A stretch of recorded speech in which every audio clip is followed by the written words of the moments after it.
Avertissez toujours votre partenaire avant d'agir.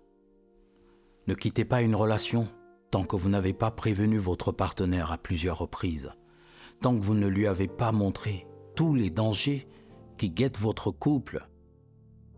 Mais surtout aussi, tant que vous n'avez pas vérifié que vous êtes peut-être la cause de ce mauvais comportement. Mais vous devez toujours prévenir l'autre des dangers qui guettent votre relation.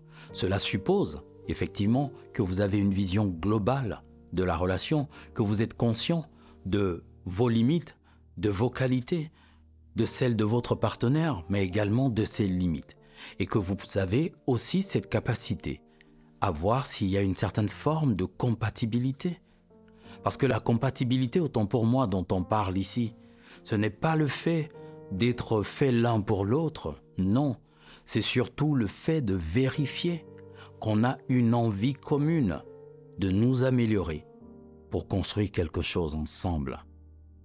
Parce que comme je l'ai souvent dit dans certaines vidéos, aucun de nous n'est né pour l'autre, mais chacun de nous peut faire des efforts pour convenir à son ou sa partenaire.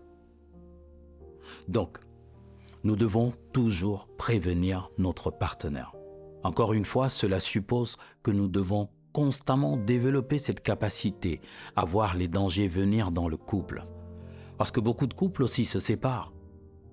Parce qu'ils ne font pas attention à tous ces signes, à tous ces signaux d'alerte qui leur disent « Ah tiens, il y a telle chose qui ne fonctionne pas, il ne faudrait pas l'ignorer. Il y a telle chose qui marche bien, il faudrait mettre l'accent dessus. » Nous ne faisons pas attention à tous ces signes et pourtant ils sont là. Vous allez voir des gens qui s'engueulent pour la même chose pendant 10 ans, 15 ans, 20 ans, 30 ans. Mais c'est pas normal. Ça veut dire que soit l'un des partenaires refuse totalement de changer, soit alors il y a quelqu'un qui se dit « Ok, je vais supporter jusqu'au bout », mais dans ce cas, il ne faut plus se plaindre. Mais nous devons faire ces efforts et cela doit se faire de façon commune. Par exemple, il est important de se poser constamment des questions. Faites cet exercice, par exemple, une fois par semaine, peut-être le dimanche ou alors un jour qui vous arrange, de préférence le matin. Quand vous venez de vous réveiller, vous n'avez rien d'autre à faire dans la journée ou alors que vous pouvez repousser ces choses, prenez peut-être 1 heure. Posez-vous des questions. Chacun doit demander à l'autre ce qu'il aime chez lui ou chez elle et ce que l'autre n'aime pas également.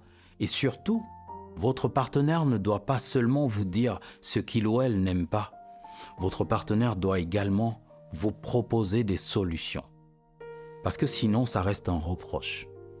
Et pourtant, la remarque doit être accompagnée de propositions, de solutions. Mais peu importe ce que vous allez faire, vous devez constamment travailler la capacité à voir le danger venir. Vous devez avoir cette capacité à trouver également des solutions pour anticiper, pour éviter le pire. Parce que si vous n'avez pas fait ce travail-là, si tous les deux, vous n'avez pas fait ce travail, vous allez être surpris par d'énormes problèmes, par d'énormes incompréhensions, par la séparation, simplement. Et ce n'est pas ce que vous voulez. Malheureusement, beaucoup de couples se séparent simplement parce qu'ils n'ont pas pris la peine de voir le danger venir. Et pourtant, ils rôdent tous les jours. À la moindre dispute, le danger est là. Parce que cela peut dégénérer et pousser les gens à dire des choses ou à avoir des attitudes qui, malheureusement, conduiront à des conséquences définitives. Mais nous devons voir les choses venir. Et nous ne devons pas partir, comme je le disais en début de vidéo, sans avoir dit à l'autre « Voilà, tu te comportes de cette façon, tu m'as demandé de m'améliorer, je suis en train de le faire, je l'ai peut-être fait, mais toi tu ne veux pas changer. Alors dis-toi bien qu'un jour, on sera obligé de se séparer. Ce ne sera pas de ma volonté, ce ne sera pas de la tienne, c'est juste qu'à un moment donné, on n'aura rien fait pour que ça marche entre nous. Parce que je n'ai pas à subir ton comportement. Tu n'as pas à subir mes mauvaises habitudes. Nous ne devons pas nous supporter. Non, dans un couple, on ne se supporte pas. On ne se prend pas comme chacun de nous est. Non, on fait des efforts. Et je donne surtout ce conseil parce qu'aucun de nous ne sera content d'apprendre que du jour au lendemain, son ou sa partenaire a quitté la relation, sans le prévenir. Donc nous devons bien cela à notre partenaire. Mais mieux encore, au lieu de parler de séparation, il est surtout question dans cette vidéo de vous inviter à voir le danger venir. Discutez, posez-vous des questions, regardez ce que vous pouvez améliorer, regardez ce que vous pouvez proposer à votre partenaire d'améliorer et construisez la relation que vous rêvez d'avoir depuis. Et c'est possible. Voilà, c'est tout pour cette vidéo. Je vous dis à bientôt pour la prochaine. Bye bye. Tu fais une dépression. Tu te dis que ta vie n'a plus aucun sens. Tu es convaincu que tu n'as plus droit au bonheur.